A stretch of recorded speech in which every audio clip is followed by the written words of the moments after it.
Show me the way of life, and I will build you a shrine. According to St. Jude's website, this was Danny Thomas' prayer to St. Jude Thaddeus, the patron saint of hopeless causes.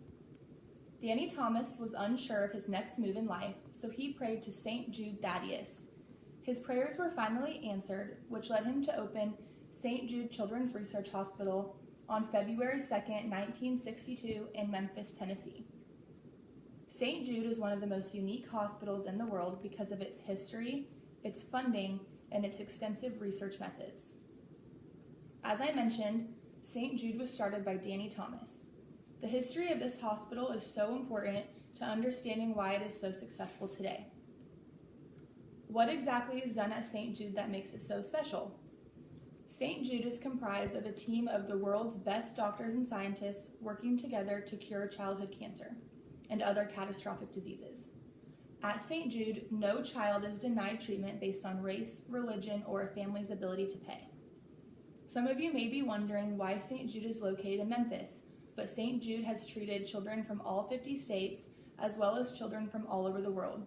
But there are also 7 different affiliate clinics around the U.S. as well. One of St. Jude's greatest accomplishments is that the treatments invented there have increased the overall childhood cancer survival rate from 20% to more than 80% in just 50 years. In 1972, there was a 50% survival rate for acute lymphoblastic leukemia when a combination of chemotherapy and radiation were used. This milestone transformed leukemia therapy worldwide.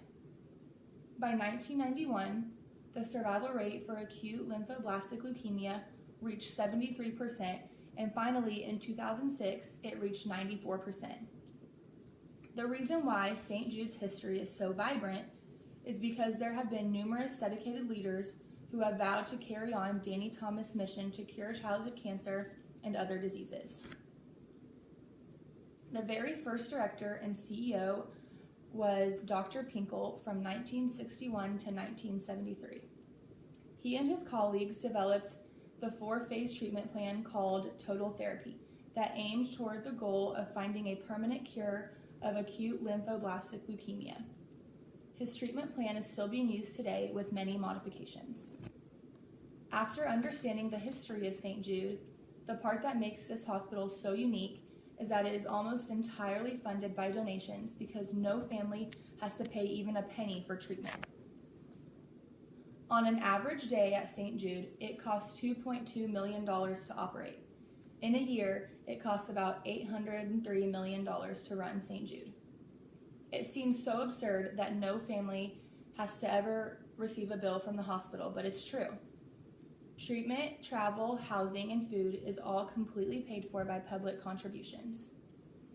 The average cost for a 2 to 3 year treatment plan of acute lymphoblastic leukemia is over $485,000. There are about 7,800 patients who have acute lymphoblastic leukemia each year, and none of their families have to pay a thing. There are hundreds of public contributors and private donors, but 2 main endorsers are Target and TriDelta. Target Corporation has been supporting St. Jude since 1996 and has raised more than $62 million.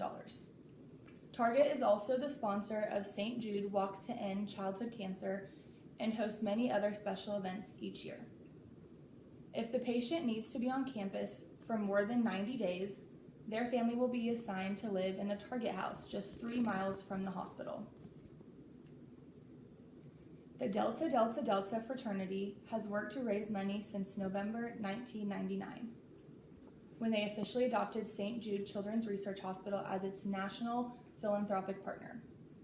Out of all the commitments partners make to St. Jude, the largest was in 2014 when TriDelta committed to raise $60 million in 10 years for the short-term housing facility they appropriately named the TriDelta Place. TriDelta chapters all over the world still raise millions of dollars each year for the children and their families.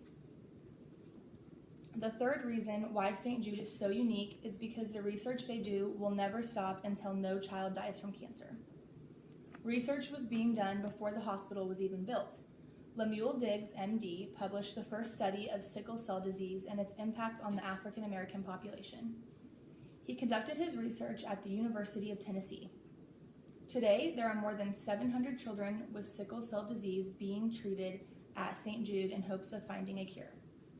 The doctors and scientists at St. Jude are so dedicated that research is even done on patients for years after they are cancer-free. One specific study at St. Jude is called LIFE. It is a research study for long-term childhood cancer survivors. The survivors come back to St. Jude for health screenings throughout their adult lives because pediatric cancer treatments can increase health risks for survivors during adulthood. More than 3,000 patients have participated in the study to help doctors make significant advancements in things such as identifying new and unexpected late health effects. St. Jude Children's Research Hospital is such a special hospital because of its history, its funding, and its research. I believe that if it weren't for Danny Thomas, there would be no St. Jude. Another quote by Danny Thomas from Brainy Quote says, "All of us are born for a reason, but all of us don't discover why. Success has nothing to do with what you gain in life or what you accomplish for yourself. It is what you do for others."